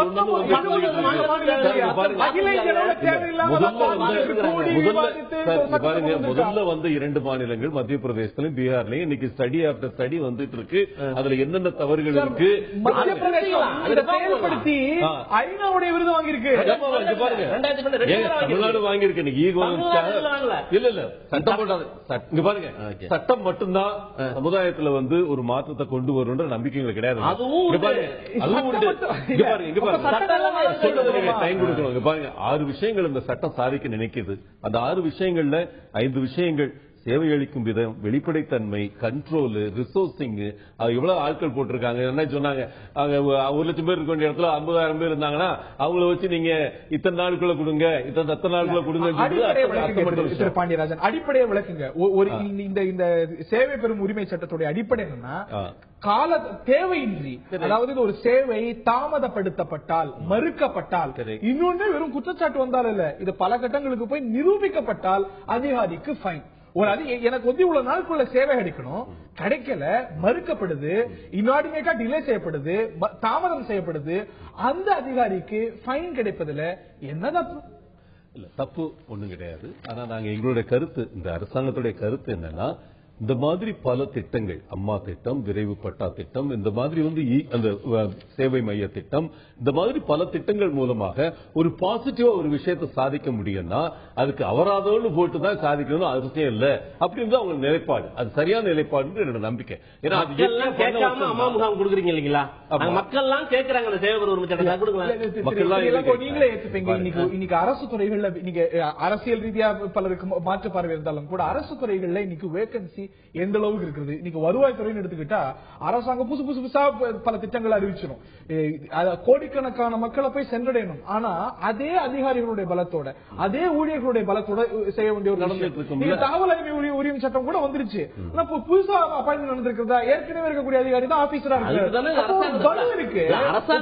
அப்படிங்கும் பொழுது கூடுதல் பழுவை அதுக்குதான் அரசாங்கத்தை தேர்ந்தெடுத்து அனுப்பிச்சிட்டு இருக்கிறோம். நீங்க செயல்படாத அரசாங்கமா இருந்தாக்க என்ன பண்றது? இன்னைக்கு முதலமைச்சர் செயல்படாத முதலமைச்சர் இருக்காரு. அப்ப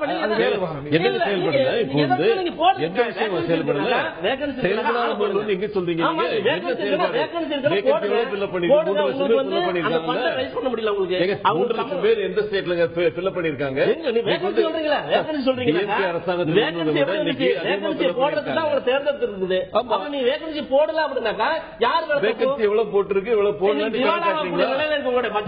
கேட்டீங்களா? முதல்வருக்கு சொல்லக்கூடாது. பால்ல தண்ணியை ஊத்தோம், 2 லட்சம் லிட்டர் தண்ணியை தினம் ஊத்துறோம், நாங்கதான் ஊத்தோம். நெல்லுல மணலை கலக்கிறோம், நாங்கதான் கலக்கிறோம். இன்னைக்கு அமைச்சராக ஒரு கலப்பு அமைச்சராக இன்னொரு மக்கள்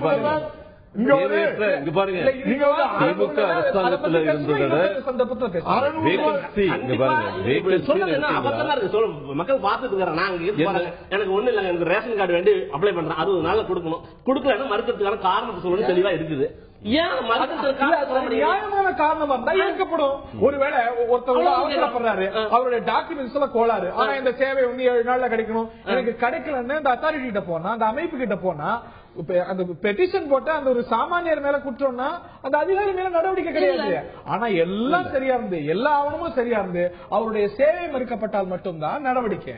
மடியில பயம் இருக்குங்க பாருங்க. ஒரு பய உணர்வு வச்சு அதிகாரிகளை வேலை செய்ய வைக்கணும்னு நினைச்சா அது ஒரு ஷார்ட் டேர்ம்ல சக்சஸ் வரும், லாங் டேர்ம்ல சக்சஸ் இருக்காது. இந்த அரசாங்கம் லாங் டேர்ம்ல சக்சஸ் வர முயற்சி எடுத்து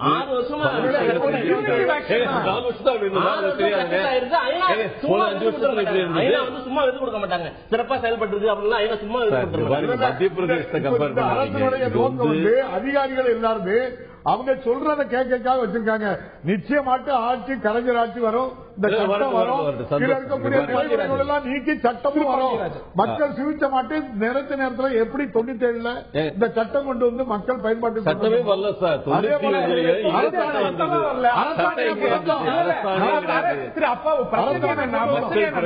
அரசாணை இருந்தும் திரு சிவலங்கோட கோரிக்கை என்னன்னா அந்த அரசாணை எல்லாம் இருக்கு, இந்த நாள்ல சேவை இருக்கணும்னு இருக்கு, காகிதத்தில் இருக்கு, இந்த செயல்பாட்டுல வரல அப்படின்னு. அதுல ஒரு பெரிய கிரெடிட் நீங்க எடுத்துக்க முடியுமாங்கிற ஒரு கேள்வியும் சேர்ந்து இருந்திருக்கு. அந்த அரசாணை வந்துட்டதுனால எல்லா சேவைகளும் சிறப்பா கிடைச்சிருதா அப்படிங்கிற ஒரு கொஸ்டின் சேர்ந்து இல்ல. ஒண்ணுமே இல்லாததுக்கு அரசாணை கொண்டு வந்தோம். இப்ப 2010 தான் இந்த இதை மற்ற மாநிலம் கொண்டு வந்திருக்காங்க. 2016 நாங்க கொண்டு வருவோம், இதையும் கொண்டு வருவோம், லோக் ஆயுக்தாவையும் சேர்த்து கொண்டு வருவோம். நாங்க மக்களுக்கு பயன்படக்கூடியது எந்த சட்டத்தையும் நாங்க லோகாயுக்தாவோ இல்லாட்டி இதுவோ பல மாநிலங்கள் செயல்படுத்திருக்க, நம்ம மட்டும் ஏன் இவ்வளவு டிஃபரெண்ட் லைன் எடுக்கிறோம்? இல்ல, குஜராத் கூட லோகாயுக்தா இது வரைக்கும் கிடையாது. லோகாயுக்தா சார், லோகாயுக்தா பொறுத்த வரைக்கும் எந்த டெல்லி அரசாங்கம் எந்த ஆம் ஆத்மி அதை ரொம்ப ஆர்வமா கேட்டுக்கிட்டு இருந்ததோ அந்த ஆம் ஆத்மியே அதிகாரத்துக்கு வந்ததுக்கு அப்புறம் அதுல என்னென்ன மாற்றங்கள்னு யோசிச்சுட்டு, அதனால நம்ம இங்க பாருங்க, லோகாயுக்தாவையும் இந்த சேவை பெறும் உரிமை சட்டத்தையும் இணைச்சு பார்க்கணும்னு அவசியம் கிடையாது. சேவை பெறும் உரிமை சட்டத்தை பொறுத்த வரைக்கும் அதுல இருக்கிற 6 அம்சங்கள்ல 5 அம்சங்கள் அதுல இருக்கிற பய உணர்வை ஊட்டக்கூடிய ஒரே அம்சமான அபராதத்தை தவிர மற்ற 5 விஷயங்களும் தமிழகத்தில் நிறைவேற்றப்பட்டு இருக்கின்றன. பல திட்டங்கள் வாயிலாக 70% மாநிலங்கள்லயும் நீங்க எப்படி நடந்துட்டு இருக்குன்னு யோசிச்சு பாருங்க. 5 வருஷத்துல ஐநா விருது தமிழகத்துல அதிமுக ஆட்சி சிறப்பா செயல்படுத்துது, இன்னொரு வேற ஏதாவது ஆட்சி வருதுன்னு வச்சுக்கோங்க. அவங்க இது இப்ப அதிமுக திமுக இல்ல, அரசு இது ஒரு ஒரு மசோதா கொண்டு வரணும், இந்த ஒரு சேவை மக்களுக்கு கிடைக்கணும் அப்படிங்கறதுதான் நோக்கமே தவிர அதுக்கான உரிமைக்கான ஒரு வாய்ப்பு கான்ஸ்டிடியூஷன் இருக்கு அப்படிங்கும்போது நிச்சயமாக இது உங்களுடைய policy decision. Why not take that policy decision அப்படிங்கிறது தான் கேள்வி. அதுக்கு என்ன முறையா செயல்படுத்தணுமோ இப்ப யாரும் சொல்லி அம்மா திட்டம் கொண்டு வந்தாங்க. இங்க வீடை நோக்கி அரசாங்கம் போற திட்டம் திமுக கேட்டு வரலையே, அவங்க செயல்படுத்தினாங்க. அது மாதிரி இதுல அபராதம் என்பது தேவைப்பட்டால் அபராதம் தான் பாதிப்பு ஏற்படுத்தும். இறுதியான வார்த்தை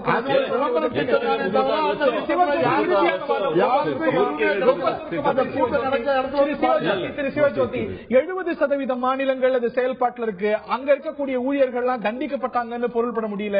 அப்படி இருக்கும்பொழுது உங்களுடைய மற்ற மாநில சகோதரர்கள் போல நீங்களும் இதை ஏன் ஏற்கக்கூடாது?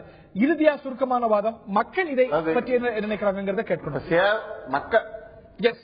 மக்களுக்கு சேவை செய்வது நோக்கமா இல்ல சட்டம் கொண்டு வருவது நோக்கமான்னு தெரியல. மக்களுக்கு சேவை செய்யணும்னா போதுமான பணியிடம் காலியிடங்கள் எல்லாம் நிரப்பணும். அதே போல நிர்வாக சீர்திருத்தம் செய்யணும். நிர்வாக சீர்திருத்தத்தை ஊழியர் சங்கங்களுடைய அழைத்து பேசி அவர்களுடைய கருத்துக்களை கேட்டு நிர்வாக சீர்திருத்தம் செய்யும் போது நிச்சயமாக மக்களுக்கு உரிய நேரத்தில் எங்களால் அனைத்து உரிமைகளையும் வழங்க முடியும், சேவைகளையும் வழங்க முடியும்.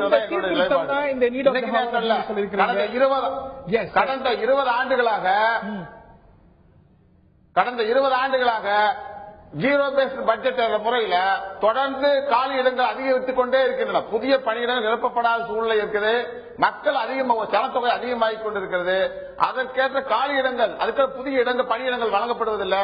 இருக்கக்கூடிய காலி இடங்களையும் பணியிடங்களையும் காலியாக வைக்கக்கூடிய நிலைமையில எந்த அளவுக்கு சட்டம் கொண்டு வந்து மக்களுக்கு சேவை செய்ய முடியும் கொஞ்சம் பரிசீலனை. காலி இடங்கள் இருக்கிறது அப்படிங்கிறது இந்த ஒரு சட்டம் வர வேண்டாம் என்று சொல்வதற்கு சரியான வாதமாங்கிற கேள்வி எழுந்திருக்கிறது. ஏற்கனவே இதனது நோக்கம் செயல்படுத்தப்பட்டிருக்கிறது. இதற்கு தனி சட்டம் தேவையில்லை என்று அப்படின்னு அரசாங்க நிலைப்பாடு எடுக்கிறது. அரசு ஊழியர்கள் இதன் மூலமாக பழிவாங்கப்படுறதுக்கான, அவர்கள் மீது பலுகூடுவதற்கான வாய்ப்பு இருக்கிறது அப்படின்னு அரசு ஊழியர்கள் கருதுகிறார்கள். அவர்களை பிரதிநிதித்துவம் செய்யக்கூடிய ஒரு அமைப்பு சொல்கிறது. திரு சிவஜோதி அவர்கள் சொல்கிறார், இந்த சட்டம் சேவை உரிமை அப்படிங்கிறது, சேவை பெறும் உரிமை என்பது சட்டமாக அவசியமா? மக்கள் என்ன கருதுகிறார்கள்? கட்டம்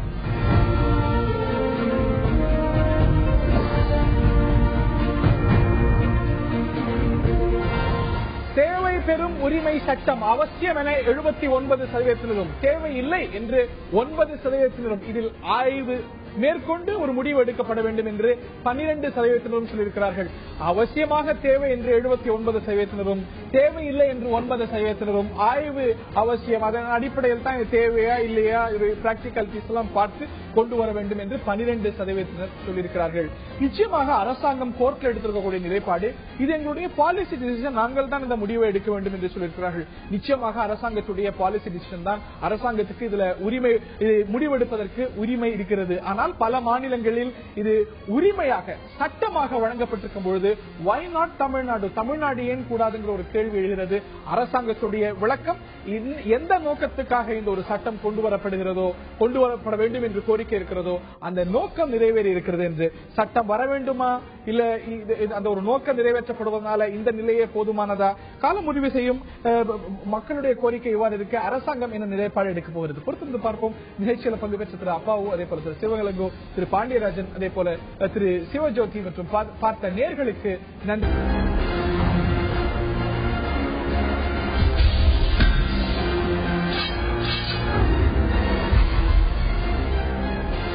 1000 நீட்சிக்கு அன்போடு வரவேற்கின்றோம் நேர்களே. 2G வழக்கில் பல புதிய திருப்பங்கள் ஏற்பட்டிருக்கின்றன.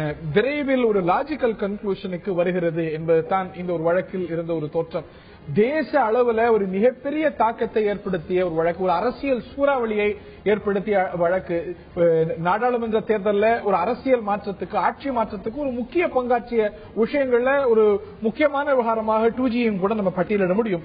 இந்த நிலையில் 2G வழக்குல பல அதிரடி மாற்றங்கள், சில புதிய திருப்பங்கள் நாம் பார்த்து வருகின்றோம். 2G வழக்குல புதிய FIR நாங்கள் பதிவு செய்ய போகின்றோம் அப்படின்னு CBI கேட்கிறது. இதை தாண்டி CBI சொல்கிறது ஏ ராஜா தான் டாக்டர் மன்மோகன் சிங்கை, அன்று பிரதமராக இருந்த டாக்டர் மன்மோகன் சிங்கை தவறாக வழி நடத்தினார் அப்படின்னு காங்கிரஸ் சமீபத்தில், அதாவது திமுக கூட்டணியிலிருந்து விலகின பிறகு எடுத்த ஒரு ஸ்டாண்ட் என்னன்னா, அந்த துறை சம்பந்தப்பட்ட அமைச்சர் ராஜாவுக்கு தான் தெரியும், மன்மோகன் சிங்குக்கு எதுவும் தெரியாது அப்படிங்கிற ஒரு நிலைப்பாட்டை எடுத்தது. ராஜா சொன்னார், நான் எடுத்த அத்தனை நடவடிக்கைகளையும் டாக்டர் மன்மோகன் சிங்கோடு, பிரதமரோடு, நிதியமைச்சரோடு கலந்து ஆலோசித்து தான் செய்தேன் அப்படின்னு. அது சில புதிய கேள்விகளை எழுப்பியிருக்கிறது. மன்மோகன் சிங்கோடைய வாதம் அப்படிங்கிறது வலுக்கிறதா, காங்கிரஸ் உடைய வாதம் வலுக்கிறதா, திமுகவுக்கு சங்கடங்கள் இருக்கிறதா, சங்கடங்கள் பெருகுகிறதா, பல கேள்விகள் எழுந்திருக்கின்றன. இதற்கு பின்னால் அரசியல் பின்னணி இருக்கிறதா, பல கேள்விகள் எழுந்திருக்க விரிவாக விவாதிப்போகாரத்தில் இதை பற்றி விவாதிப்பதற்காக நம்முடைய திராவிட முன்னேற்ற கழகத்தின் சார்பாக முன்னாள் சட்டமன்ற உறுப்பினர் திரு அப்பா அவர்களும், பாரதிய ஜனதாவை சேர்ந்த வழக்கறிஞர் திரு சுப்பிரமணியன் பாலாஜி அவர்களும் நம்முடைய இணைகிறார்கள். நான் திரு சுப்பிரமணியன் பாலாஜி அவர்களிடம் தான் கேட்க இருக்கின்றேன். நீங்க என்ன சொன்னீங்க, இதுல ராஜாவோடு முடியவில்லை, the buck stops with the prime minister, அவருக்கும் இதுல பொறுப்பு இருக்கிறது, அவரும் சேர்ந்துதான் இந்த முடிவை எடுத்தார் அப்படின்னு, அவருக்கும் கூட இதுல ஒரு நோக்கம் இருக்கிறது அப்படின்னு நீங்க குற்றம் சாட்டினீங்க. நேரடியா பாரத பிரதமர் மீது குற்றம் சாட்டினீங்க. பார்லிமெண்ட்ல முடக்கம் செய்தது பாஜக. ஆனால் இன்று சிபிஐ, நீங்க அன்னைக்கு கூண்டு கிளி அப்படின்னீங்க, இன்னைக்கு நீங்க சொல்லுவீங்க இன்னைக்கு சிபிஐ தன்னாட்சியோடு செயல்படுது அப்படின்னு, இல்ல எந்த ஒரு இன்ஃபுளுன்ஸும் இல்லைன்னு நீங்க சொல்லுவீங்க. ஆனா என்னுடைய கேள்வி, அதே சிபிஐ தான் ஏ ராஜா தான் டாக்டர் மன்மோகன் சிங்கை மிஸ்லீட் செய்தார் அப்படின்னு. ஆக டாக்டர் மன்மோகன் சிங் மீது ராஜா குற்றவாளின்னு நீதிமன்றம் சொல்லிவிடல, நீதிமன்றம் தான் சொல்லல. ஆனா டாக்டர் மன்மோகன் சிங்கை பொறுத்த வரைக்கும், காங்கிரஸ் கட்சியை பொறுத்த வரைக்கும் நீங்க வைத்த ஒரு குற்றச்சாட்டு அப்படிங்கிறது வலுவிழந்திருக்கு அப்படின்னா மறுப்பீங்களா? நிச்சயமா மறுப்பேன். ஏன் அப்படின்னா, இப்ப சிபிஐ சொல்றதை விட முதல் குற்றவாளியாக கருதப்படும் ஏ ராஜா அவர்களே எல்லா விஷயமும் பிரதமருக்கு தெரியும், அன்றைய நிதி அமைச்சருக்கு தெரியும்னு அவரே ஸ்டேட்மெண்ட் கொடுத்துட்டாரு. அதை ரெஃப்யூட் பண்ணது சிபிஐ இல்ல, அதை ரெஃப்யூட் பண்ணல. சிபிஐ அதை ரெஃப்யூட் பண்ணல. சிபிஐ என்ன சொல்றது, the buck stops with ராஜான்னு சிபிஐ சொல்லுது, நீங்க சொல்றீங்க. ஆனா A1 அவரே சொல்லிட்டாரு, எல்லா விஷயமும் அன்றைய பிரதமர் மன்மோகன் சிங்குக்கும் நிதியமைச்சருக்கும் தெரியும் அப்படின்ட்டு. இது நிச்சயமாக மன்மோகன் சிங் அவர்களுக்கு நடந்த விஷயங்கள் அத்தனையும் தெரியும். அவர் கூட்டணிக்காக அதற்கு மேல அவருக்கு என்ன கன்சிடரேஷன் தெரியல, அதற்காக அவர் கண்டுக்காம இருந்தாரு. இதே மாதிரி தர்ம சங்கடம் தான் இப்ப அவருக்கு நிலக்கரி வழக்குல ஏற்பட்டிருக்கு. அவருக்கு சம்மன் அனுப்பப்பட்டது, அவர் உச்சநீதிமன்றத்தில் போய் தரவாங்கியிருக்காரு. டாக்டர் மன்மோகன் சிங் 2G விவகாரம் குறித்து என்ன கேள்வி எழுப்பப்பட்ட போது என்ன விடை அளித்தாரோ அதே விடையத்தான் இன்னைக்கு சிபிஐ ஒரு வாதமாக வைக்கிறது. இந்த first come first serve policy அப்படிங்கிற ஒரு முடிவு டாக்டர் மன்மோகன் சிங்கோட ஏற்போட தான் எடுக்கப்பட்டது. அது டாக்டர் மன்மோகன் சிங்கே ஒத்துக்கிறார், அவர் மறுக்கவே இல்லை. ஆனா அது எப்படி இம்ப்ளிமெண்ட் பண்ணப்பட்டது அப்படிங்கிறது ரெண்டு பேருக்கும் மாற்றுகிறது. அதைத்தான் சொல்லுது. ராஜா எம்பவர்ட் குரூப் ஆஃப் மினிஸ்டர் அமைக்கணும் அப்படிங்கும் போது அது ஏற்கல. இன்எலிஜிபிள் கம்பெனிஸ்க்கு பண்ணாரு. இதெல்லாம் டாக்டர் மன்மோகன் சிங் என்டார்ஸ் பண்ணல, இது ராஜா செய்தது அப்படின்னு. அதே தான் சிபிஐ இல்ல. அதுல அவர் ராஜா ஒரு லெட்டர் எழுதுறாரு மன்மோகன் சிங்குக்கு. மன்மோகன் சிங் உங்கள் கடிதம் பெற்றுக்கொண்டேன் அப்படின்னு, எனக்கும் அந்த விஷயம் எல்லாம் தெரியும் அப்படின்னு சொல்லிட்டு தடுக்கக்கூடிய இடத்தில் இருந்தவர் அதை தடுக்கவில்லை. அதே விஷயத்தை தான் இப்ப அவர் நிலக்கரியில செஞ்சதுக்காக நிலக்கரி ஊழல்ல அவருக்கு சம்மன் அனுப்பப்பட்டிருக்கு. அவர் தடுக்கக்கூடிய இடத்தில் இருந்தார். அதேதான் இதுவும் பாலிசி தான். அந்த பாலிசியை முன்னாடி போடுங்க, ப்ரீபோன் பண்ணுங்க, இப்படி கொடுங்க, இப்படி அலோகேட் பண்ணுங்க, இந்த நிறுவனத்துக்கு அலோகேட் பண்ணுங்க அப்படின்னு மன்மோகன் சிங் அந்த அஃபேர்ஸ்ல தலையிட்டார் அப்படின்னு உங்களால கூட ஆதாரம் கொடுக்க முடியாது. அந்த பிரைம் மினிஸ்டர் அவர் அதை தடுத்திருக்கணும். அவருக்கு எப்ப தெரிய வந்ததோ அவர் ஏ ராஜா ரொம்ப கிளவரா என்ன பண்ணிருக்காரு, மன்மோகன் சிங்கையும் பார்ட்டியா சேர்க்கணுங்கிறதுக்காக கடிதம் எழுதுறாரு மன்மோகன் சிங்குக்கு, நான் இதெல்லாம் செய்யறேன் அப்படின்ட்டு. அவர் அதை என்ன சொல்றாரு, ஐயா பெரிய வழக்கறிஞர், இந்த வழக்குகளை பற்றி ரொம்ப சட்ட நுணுக்கங்கள்லாம் தெரிஞ்ச ஆளு. அந்த அளவுக்கு வழக்குகளை பற்றி தெரியலனாலும் நாட்டில் உள்ள நடைமுறையை இன்னைக்கு நீங்க தெரிஞ்சு பாத்தீங்க. வழக்கு சார்ந்த விவாதம் தான். 2G அலைக்கற்ற விவாதத்தில் சிஏஜி ரிப்போர்ட், மத்திய தணிக்கை குழு ஒரு அறிக்கை கொடுத்து 1.25 லட்சம் கோடி ரூபாய் இழப்பீடு அப்படின்னு சொல்லி உலகம் பூரா அதை பெருசாக்கி ஊதி பெருசாக்கி தேர்தலில் பெருமாளாக்கி இவ்வளவு பெரிய கதையை முடிஞ்சு போச்சு. அது முடிஞ்ச கதை. அது அதுல நீங்க சொல்ற குற்றவாளி ஆகிய ராஜான்னு சொல்லக்கூடிய குற்றவாளி எந்த இடத்திலேயாவது அவர்கிட்ட நீங்க இந்த சிபிஐ இங்க பணம் இவ்வளவு 1.25 லட்சம் கோடி ரூபாய்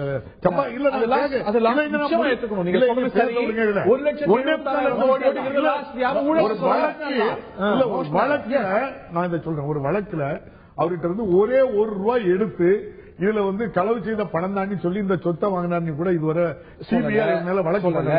அதே போல சகோதரி கேட்டுருங்க, நான் முடிச்சிருந்தேன் இதையும் சேர்த்து சொல்லுங்க. பிப்ரவரி 2, 2012 நான் இதை சொல்லி முடிச்ச பிறகு நீங்க சொல்லுங்க. அதே போல நம்ம சகோதரி கனிமொழி இருக்கக்கூடிய அந்த நம்ம கலைஞர் டிவில அவங்க டைரக்டரே கிடையாது. அவங்க 2 பேருக்குள்ள உள்ள வழக்கும் இப்ப தள்ளுபடி பண்ணக்கூடிய நிலைக்கு வந்ததுனால இப்ப சிபிஐ என்ன செய்யறோம்னா, யாருடைய நிர்பந்தத்துலன்னா இந்த அதிமுக கழகத்தினுடைய நிர்பந்தம் யாரு கூட இருக்கு? பிஜேபி அதிமுக இருக்குதா? ஏங்கியாச்சும் அவங்க 2 பேரும் சேர்ந்துதான் 80 சீட்டு பேசிருக்காங்க, 40 தாரங்க இருக்காங்க. என்ன முடிவு பண்ண போறோம்? அதுவரை ஒரு டிராமா பண்றாங்க. அதிமுக சிபிஐ இருக்குது. சிபிஐ என்னைக்கு அருண் ஜேட்லி ஜெயலலிதா அம்மா வீட்டுக்கு வந்தாங்களோ அன்னையில இருந்து அதனுடைய போக்கு மாறிவிட்டது. இன்னைக்கு நீங்க வந்து நீங்க கேளுங்க, உச்ச நீதிமன்றத்தில் ஒரு வழக்கு சவுதாலா 123 நாள் உள்ள இருக்கிறாரு, 75 நாள் 23 நாளில இந்த அம்மா உள்ள வந்திருக்காங்க. இந்த வழக்கு இல்ல நீங்க இயக்காங்கிறதுக்கு நீங்க ஒரு உதாரணம் சொல்லுங்க. இத வந்து லார்ஜர் பெஞ்சுக்கு அனுப்புதாரு லோகூர். அடுத்த நாள் இல்ல அடுத்த நேற்று விரிவா பேசிட்டதை பத்தி ராஜாவை பத்தி சிபிஐ இப்படி சொல்லி இருக்குதா அப்படின்னு கேட்கறீங்க. சிபிஐ இல்ல, உச்ச நீதிமன்றம் இந்த லைசன்ஸை கேன்சல் பண்ணும்போது, அவர் அலோகேட் பண்ண லைசன்ஸை கேன்சல் பண்ணும்போது என்ன சொல்கிறது? அவருடைய நடவடிக்கையை அன்கான்ஸ்டிடியூஷனல், ஆர்பிட்டரி அப்படின்னு சொல்கிறது. அது மட்டும் இல்லாம ராஜா wanted to favor some companies at the cost of the public exchequer, மக்கள் பணத்தில் இதை செய்தார் அப்படின்னு சொல்றது. He virtually gifted away important national asset அப்படின்னு சிபிஐ சொல்லல. காங்கிரஸ் சொன்னா கூண்டிக்கிளி, இன்னைக்கு சொன்னா அதிமுகவுடைய உச்ச நீதிமன்றம் சொல்லுது. உச்ச நீதிமன்றம் தான் நான் சொல்றேன். எந்த சிஏஜி ரிப்போர்ட் சொல்லிச்சோ 1.25 லட்சம் கோடி, அதே சிஏஜி ரிப்போர்ட் தான் மோடி நிலம் வாங்கி கம்பெனிக்கு கொடுத்ததுல 10,000 கோடி ஊழல் சொன்ன அதே ஒரு சிஏஜி தான். நான் உங்க பேரையும் சொல்றேன், அவங்க பேரையும் சொல்றேன். இதை ஒத்துக்கிட்டீங்க, ஒத்துக்கிட்ட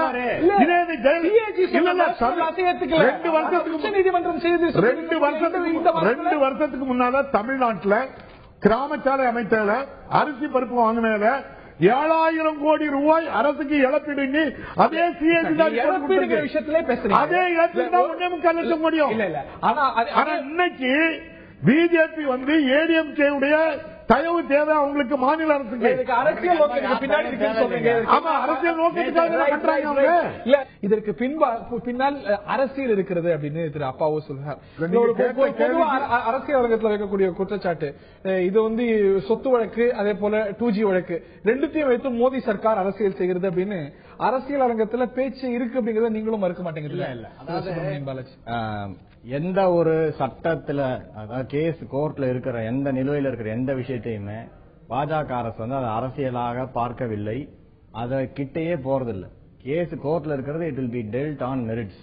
மத்திய அமைச்சர்களோ யாருமே, நீங்க சதானந்த கவுடாவோட சன்னுக்கு வந்து ஒரு பிரச்சனை வந்தது, அவர் மேல ஒரு பெண் ஏதோ பிரச்சனை பண்ணாங்கன்னு சொல்லிட்டு, அதுல கூட யாருமே எந்த விஷயத்திலையும் தலையே இடல, அவர் பர்சனலா தான் பாத்துக்கிட்டாரே தவிர மிகப்பெரிய பப்ளிக் ஸ்க்ரூட்டினி அதுல இருந்தது இல்ல. எதுவா இருந்தாலுமே எந்த ஒரு பிஜேபியோட தெளிவான பாலிசி, மற்ற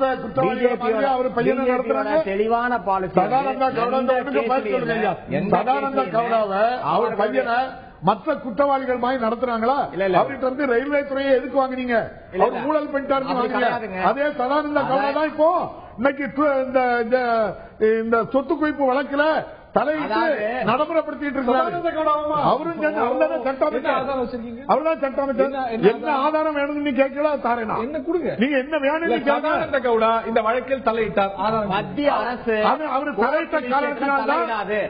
தலையிட்ட காரணத்தினால்தான் கர்நாடக அரசுல இருந்து எந்த நடவடிக்கையும் எடுக்கப்படலாது அவருக்காக. இது ஆதாரமா? ஆமா இல்ல, இது ஆதாரமா இல்ல? நீங்க சதானந்த கவுடா தலையிட்டாருங்கிறதுக்கு நீங்க வேற ஏதாவது சொல்றீங்க. நீங்க குற்றச்சாட்டு எல்லாருமே சொல்லிட்டு 3 பெஞ்சுக்கு போச்சு, 30 அரசியல் அமர்வுக்கு போச்சு, 30 கேஸ் இருக்கு பெண்டிங்.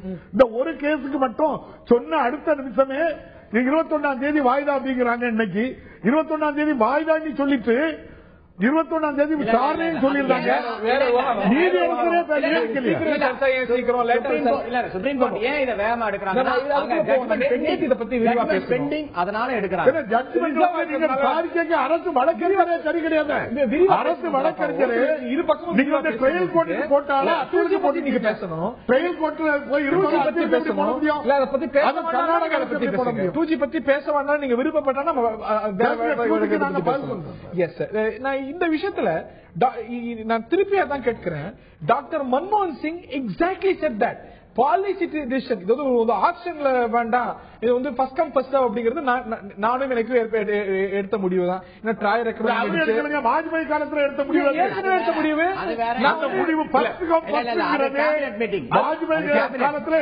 ராஜா கிட்ட முதல்ல ஆக்ஷன்ல கொடுங்க அப்படின்னு டாக்டர் மன்மோகன் சிங் சொல்றாரு. ராஜா சொல்றாரு இல்ல ட்ராய் சொல்லி இருக்கிறது, பல டெலிகாம் கமிஷன் சொல்லி இருக்கிறது, அதனால ஃபர்ஸ்ட் கம் ஃபர்ஸ்ட் சேவே போலாம், பல அமைச்சகம் சொல்லி இருக்கிறது அப்படின்னு. But he says okay, but ஆனா இம்ப்ளிமெண்டேஷன்ல தான் பிரச்சனை. இந்த தேதி மாத்துறது எந்த நிறுவனங்களுக்கு கொடுத்தது. காங்கிரஸ் மேலிடத்திற்கும் நேரடியாக தொடர்பு இருக்கு. காங்கிரஸ் மேலிடத்துக்கும் ராஜா அவர்கள் வந்து இந்த தேதியை வந்து முன்னால கொண்டு போனதுக்கும் பி. சிதம்பரம் அவர்களுக்கு தெரியும், மன்மோகன் சிங் அவர்களுக்கு தெரியுங்கிறது காங்கிரஸ் மேலிடத்தோட தொடர்பு. சுப்பிரமணிய சுவாமி வழக்கு தொடர்றாரு, கோர்ட் ஏத்துக்கல. இன்னைக்கு அதுல முகாந்திரம் இருக்குது அப்படின்னா அன்னைக்குதான் கூண்டுக்கிளி, அன்னைக்கு காங்கிரஸ் இன்ஃபுளுன்ஸ் பண்ணிச்சு, அன்னைக்கு காங்கிரஸ் இன்னைக்கு சிபிஐ அப்படி சொல்லிருக்கணுமே. ராஜாவுக்கு மேல இருக்கிற விஷயங்களும் வெளியில கேள்விக்கு மட்டும் மிஸ்லீட் செய்யப்பட்டிருக்காரு அப்படின்னாலே அவரோட கான்சியஸ் டிசிஷன் இல்ல அப்படிங்கிற சிபிஐ அவர் தரப்புல தவறில்லை அப்படிங்கறத. அதாவது காங்கிரசிற்கு சாதகமாக இந்த அனைத்து முடிவுகளும், அதாவது எல்லாத்துக்கும் ஃபர்ஸ்ட் கம் ஃபர்ஸ்ட் சர்வ்னு போட்டு ப்ரீபோன் பண்ணி அவங்களுக்கு வேண்டப்பட்டவங்களுக்கு கொடுத்ததுல பெரிய ஆதாயங்கள் காங்கிரசிற்கும் பிற கட்சிகளுக்கும் வரப்போது. அது நிச்சயமாக அது நீ வெளியே ரெண்டு கேள்விக்கு மட்டும். அதாவது சிபிஐ இன்னைக்கு சொல்லுது அப்படின்னு சொன்னா, ஏற்கனவே இந்த சிபிஐ இதுவரைக்கும் வாய் மூடி இருந்தா, அப்போ இன்னைக்கு ஏற்கனவே இருந்த சிபிஐ வேற, இப்ப இருக்கக்கூடிய மோடி சிபிஐயா ஒண்ணு. ரெண்டாவது சாக்கோ, அதாவது பிசி சாக்கோ வந்து ஜேபிசி வச்சிருந்தாங்க, ஜாயிண்ட் பார்லிமெண்ட் கமிட்டி. அத நான் வந்து பதில் சொல்ல பாதிக்கப்பட்டதை நான் வந்து சொல்றேன் அப்படின்னு சொல்றேன். என்னைய சொல்ல அனுமதிக்கல. எழுத்துப்பூர்வமா அவர் கொடுத்தார் இல்ல, அந்த எழுத்துப்பூர்வமா அன்னைக்கு கொடுக்கும் போது சிபிஐ சரியா விசாரிக்கலங்க அவர் சொல்லி இருக்கணும். அதே போல மிஸ்லீட் பண்ணாரு மன்மோகன் சிங் சொல்லி அந்த சாக்கோ ரிப்போர்ட் கொடுத்தாரு. ரிப்போர்ட்ல இருக்கா இல்ல பிசி சாக்கோ ரிப்போர்ட் என்ன சொல்லுது, இந்த இது லாஸ் எல்லாம் நடந்துச்சு, காரணம் ராஜா டாக்டர் மன்மோகன் சிங் இல்லன்னு. இப்ப நீங்க எல்லாம் பிளான் பண்ணி மத்திய அரசுல மன்மோகன் சிங்க்கு உதவி செய்தமாய் செய்து பாராளுமன்றத்தில் இந்த நிலம் கையப்படுத்த சட்டத்துக்கு ஓட்டு வாங்கக்காக நீங்க எல்லாமே ராஜா பேர்ல போட்டு நான் பாத்துக்கிறேன் அப்படின்னு சொல்லி ஒரு நாடகம் நடக்குது. பிஜேபிக்கும் ஏடிஎம்கேயும் பிஜேபியும் சேர்ந்து புதிதாட்டு ஒரு வழக்கப்படையான வழக்கில் குற்றம் நாடகத்தில் யாரெல்லாம் பாத்திரங்கள் இது அதிமுக பிஜேபி காங்கிரஸ் மூணு பேரும் சேர்ந்தா இது நாடகமாக ஒரிஜினலா ஒரு குற்றவாளி பிணையில இருக்காங்க அருண் ஜேட்லி. அவர் வந்ததுதானே சொல்றேன். 2G வழக்கில் அவர் மோடிக்கு அடுத்த 2G வழக்கில் ஒரு பிணை கைதில் இருக்கிற ஒரு சிபிஐ வந்து வழி நடத்தி சொல்றதுக்கான காரணம் ஊழல் குற்றவாளியை பார்க்க வந்த அன்னையில இருந்துதான் இந்த விவகாரமே மாறுது. இந்த விவகாரங்கள்லாம் நீங்க திட்டமிட்டு நீங்க ஏடிஎம்கேயோட கூட்டணி வச்சுக்கிடுங்க. அதுக்காக எங்கிட்ட வேணும்னு நீங்க, அதாவது ஒரு சிஏஜி ரிப்போர்ட்டை வச்சு இவ்வளவு பெரிய வழக்க புனைஞ்சு பாராளுமன்ற தேர்தல் முடிஞ்சாச்சு. சட்டமன்ற தேர்தலுக்கு 2Gல ஒண்ணுமே நடக்கல, ஒண்ணுமே இல்லையா? எதுவுமே நடக்கல, எதுவும் நடக்கல. ஜனவரி 2008 கம்பெனிகளுக்கு 112 பேருக்கு 114 ரூபாய் வாங்கி மாத்துறதோ அதை இன்னும் சீஸ் பண்ணல. 1 ரூபா கூட ராஜாட்ட நீங்க வாங்கல. எங்க இருந்து எடுத்துருக்காரு? 1 ரூபாய்க்கு சொத்து வாங்கினா 200 கோடி கலைஞர் டிவிக்கு வந்தது. அதுதான் அது ஒரு கம்பெனி டு கம்பெனி டிரான்சாக்சன். அது ரெண்டு கம்பெனி கடன் வாங்குறது கொடுக்கு. அதுக்கு நிரூபிக்கப்படணும். இவையெல்லாம் இப்ப 64 லட்சம் 64,000 கோடி ரூபாய் எஸ்பிஐ ஜாமீன் போடுது. அதானிக்கு ஒரு நீண்ட வாதங்கள் இரு தரப்பிலுமே இருக்கிறது. சிபிஐ உடைய இந்த ஒரு நிலைப்பாடு, இந்த ஒரு கோரிக்கை சில கேள்விகளை எழுப்பவே செய்திருக்கின்றன. ரொம்ப சுருக்கமா திரு பாலாஜி, ரொம்ப சுருக்கமா. அந்த புதுதா போர்ஜரி செஞ்ச டாக்குமெண்ட் வெளியில வந்தனால புது எஃப்ஐஆர் போட வேண்டியது இருக்கு.